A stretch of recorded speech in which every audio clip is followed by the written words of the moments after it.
I believe they will be asked the same question, is that right? Yes, one question for all of them.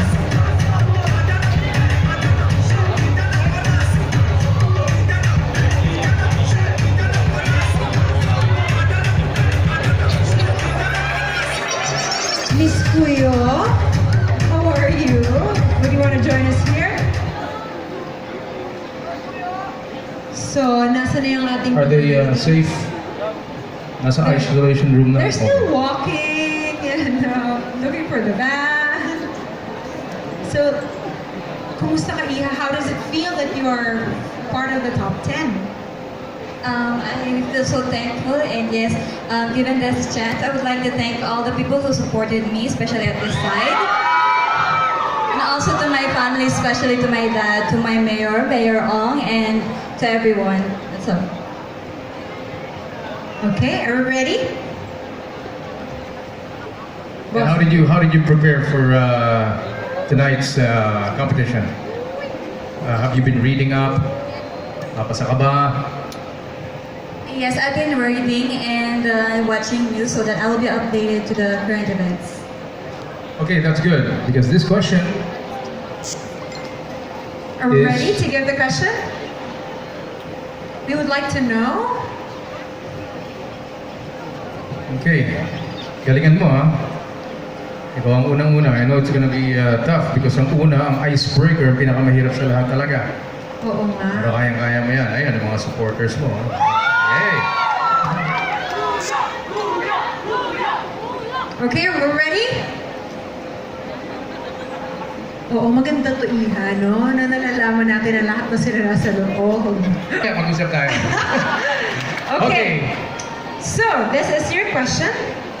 Kamakailan lamang ay naglabas ang International Community ng Travel Advisory para sa mga dayuhang turista na gustong pumunta sa Palawan. Ano ang masasabi mo dito? Okay, I'm gonna repeat the question. Kamakailan lamang ay naglabas ang International Community ng Travel Advisory para sa mga dayuhang turista na gustong pumunta sa Palawan. Anong masasabi mo dito? First of all, good evening, everyone. The promotion of Palawan isn't really that hard because we all know that Palawan is well known not only in the Philippines but worldwide. So to help the tourism industry of our province, as a regular citizen of our province, the only thing that I can do is to help maintain the cleanliness and the beauty of our natural resources. That's all. Matamang salamat po. Thank you so much, Miss Cuyo. Honda, Eh, baby. kotse mo Toyota, kaya di ko alam. Oh my goodness. Corny. Okay. How are you, Miss Kalayaan? Good. How do you feel that you're part of the top 10? I feel excited. You're excited? Yes. Since you are excited, here's your question. Okay. Kamakailan lamang ay naglabas ang International Community ng Travel Advisory para sa mga dayuhang turista na gustong pumunta sa Palawan. Ano ang masasabi mo dito? Uulitin ko. Kamakailan lamang ay naglabas ang International Community ng Travel Advisory para sa mga dayuhang turista na gustong pumunta sa Palawan. Ano ang masasabi mo dito? Well, ang masasabi ko, sa pamamagitan ng baragatan, hindi hadlang na hindi makapunta ang mga tao dahil sa mga nangyayaring current issues sa buong Pilipinas. I believe na ang baragatan ang nagiging simbolo para magsama-sama ang lahat ng munisipyo sa buong Palawan. At dahil dito, magiging united tayong lahat para ma-share ang culture, ang heritage, at maipakita sa buong mundo na ang Palawan ay hindi lamang isang isla na puno ng magagandang tanawin, but naroon din itong mapagmahal, environmental friendly na tao na patuloy na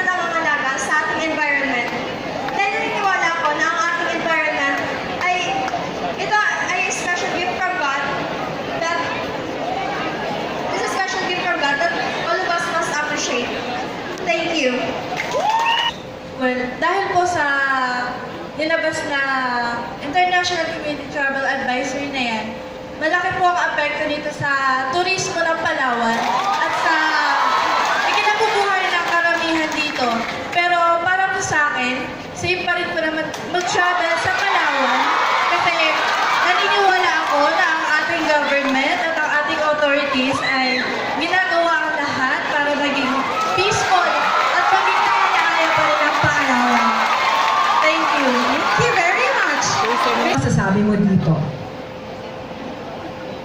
Uulitin ko, kamakailan lamang ay naglabas ang international community ng travel advisory para sa mga dayuhang turista na gustong pumunta sa Palawan.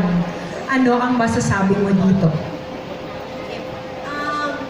I'd like to start with, we have to show them that Palawan is still safe. And banning doesn't really mean you can't come, you can't enter. It's just kind of a warning, I guess. And through the community, we can all try to inform, shed the light that Palawan is safe, Palawan is beautiful, and it's deserving to be visited by many. Thank you, that's it. Thank you so much. Ulitin ko, kamakailan lamang ay naglabas ang international community ng travel advisory para sa mga dayuhang turista na gustong pumunta sa Palawan. Ano ang masasabi mo dito? Good evening, everyone. Good evening, judges. Ang masasabi ko po tungkol dito sa trip advisory po ng international community is that helpful po siya for the tourism of the Philippines. Because Palawan is one of the best islands in the world, and Palawan has a lot to offer in terms of tourist destination. But I would like to say that here in Palawan, we have a community-based sustainable tourism, which is very important because we do something so that we could conserve our natural environment, so that hindi lang po tayo yung makakapag-enjoy nung ano po yung meron tayo, but for the future generations to also enjoy what we have. And I think that the trip advisory is very helpful for the tourism economy of the Philippines. Okay, thank you so much. Hindi naman po masihan yung travel advisory. Dapat po pumunta pa rin sila sapagkat ang Palawan ay safe. At may magagandang tourist spots dito sa Palawan. At higit sa lahat ay may pagmamalaki ng Palawan. Ang mga Palawan ay responsable at disiplinado. Yun lamang. Thank you. Palawan is still safe for me because the peace and order here are strictly implemented by our government, and I can say that they can still come in Puerto Princesa because our province is such a blessed province or place because we have a lot of natural areas here that we can be proud of, like our many islands here. And aside from that, the people who live here are very responsible enough in every actions that we will make. That's all. Thank you. Thank you so much. Dito lang. Oh! Thank you very much, ma'am. Thank you very much. Hindi ka na dito ilang kasi ito kasi co-host ko kung ano-anong pinapagawa sa akin. Thank you for that wonderful question. Let's take things like that into a positive way. These are just to remind us that we have to be vigilant. However, this should not dictate how we live our lives in every day. For I strongly believe that our government is doing their part to secure and assure the public that Palawan, being the most beautiful and best island in the world, is safe for both locals and foreign nationals. That will be all. Thank you so much, Miss. Thank you for the wonderful question. I believe that Palawan is still safe and still safe to travel. And I believe that the peace ordinance here in Palawan is very good. And aside from that, Palawan is the Philippines' last frontier. We are the only place in the Philippines that has rainforest, and we are not included in the Ring of Fire. That is why we don't have typhoons and earthquakes here in Palawan. Thank you. Thank you so much! Kamakailan lamang ay naglabas ang International Community ng Travel Advisory para sa mga dayuhang turista na gustong pumunta sa Palawan. Ano ang masasabi mo dito? Ulitin ko.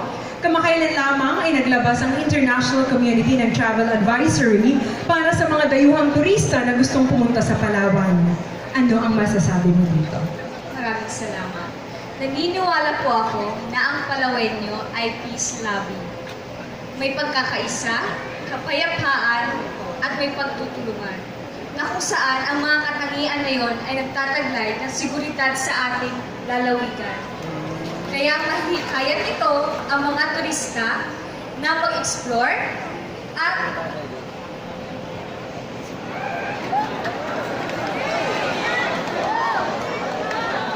mag-enjoy sa ating lalawigan. Lamang po at maraming salamat.